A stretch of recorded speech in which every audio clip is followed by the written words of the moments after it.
Hello friends, मैं doctor Rakesh Singh Meena, senior ENT specialist, founder and director Jaipur ENT hospital. दोस्तों, last video में हमने कान के बहने वाली समस्या के बारे में विस्तृत रूप से चर्चा की थी और इस वीडियो में हम कान के बहने से होने वाली समस्याओं के बारे में चर्चा करेंगे।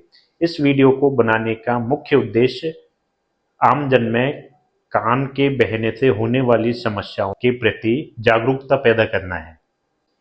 कान के लगातार बहने या बार बार बहने की वजह से कान में सुनने की क्षमता में कमी हो सकती है।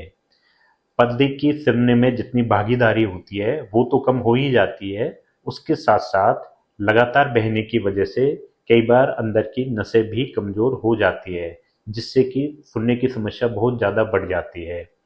यदि इस तरह की समस्या आ रही है तो चिकित्सक द्वारा आपको ऑडियोमेट्री टेस्ट एडवाइज किया जाता है, जिसके द्वारा हम ये पता कर सकते हैं कि हमें कितने परसेंट कम सुनाई दे रहा है, केवल पर्दे की वजह से कम सुनाई दे रहा है या अंदर की सुनने की नसों में भी कमजोरी होती है, इस वजह से कम सुनाई दे रहा है।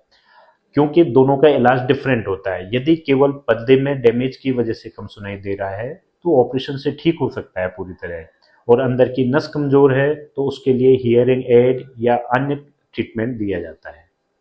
लंबे समय तक यदि कान बहता है तो उसमें टिनाइटस की समस्या भी पैदा हो सकती है। टिनाइटस एक कान में रिंगिंग साउंड आने को बोलते हैं। यह किसी भी तरह की आवाज़ हो सकती है, जैसे कि सीटी बजना या घंटी जैसी आवाज़ आना या हिसिंग साउंड आना।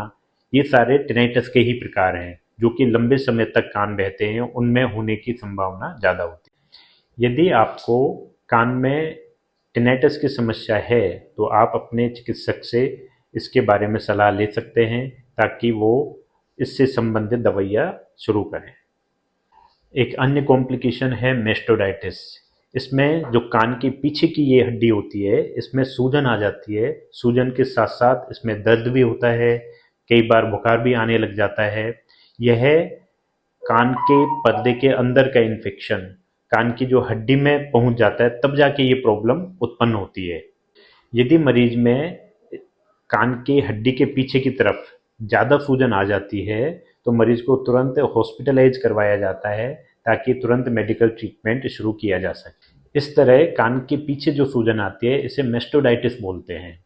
कई बार समय पे ध्यान नहीं देने पर कान के पीछे जो सूजन आती है उसमें धीरे धीरे मवाद जैसा इकट्ठा हो जाता है और पीछे एब्सिस बन जाता है, और ऐसी कंडीशन में उसे छोटा ऑपरेशन करके, जिसे इंसिजन एंड ड्रेनेज कहते हैं, चीरा लगा के पूरी मवाद निकाली जाती है। उसके लिए भी हॉस्पिटलाइज होना जरूरी होता है। यदि कान का इन्फेक्शन कान के अंदरूनी हिस्से तक पहुंच जाता है, जिसे कि इनर ईयर कहते हैं, तो उसकी वजह से मरीज को चक्कर आने भी स्टार्ट हो जाते हैं। चक्कर के साथ साथ कई बार उल्टी जैसा भी शुरू हो जाता है। इस तरह की गंभीर कंडीशन में भी तुरंत मरीज को भर्ती करवाकर इलाज शुरू करवाना चाहिए। इस तरह की समस्या जिसमें कि कान का इन्फेक्शन कान के अंदरूनी हिस्से तक पहुंचता है, जिसमें कि चक्कर आना, उल्टी होना या अचानक कम सुनाई देना, इसे लेब्रिंथाइटिस बोलते हैं।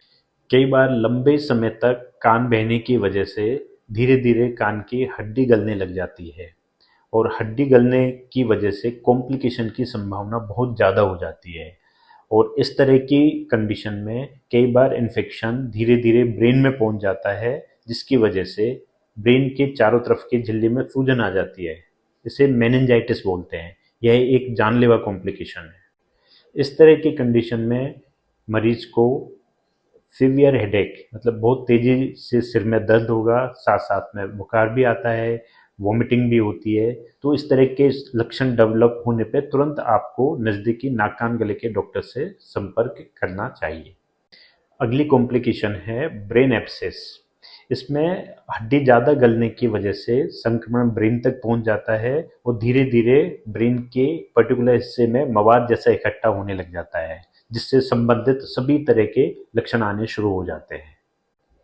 कई बार लगातार बहने की वजह से इन्फेक्शन फेशियल नर्व तक भी पहुंच जाता है, जिसे कि कान की नस भी कहते हैं।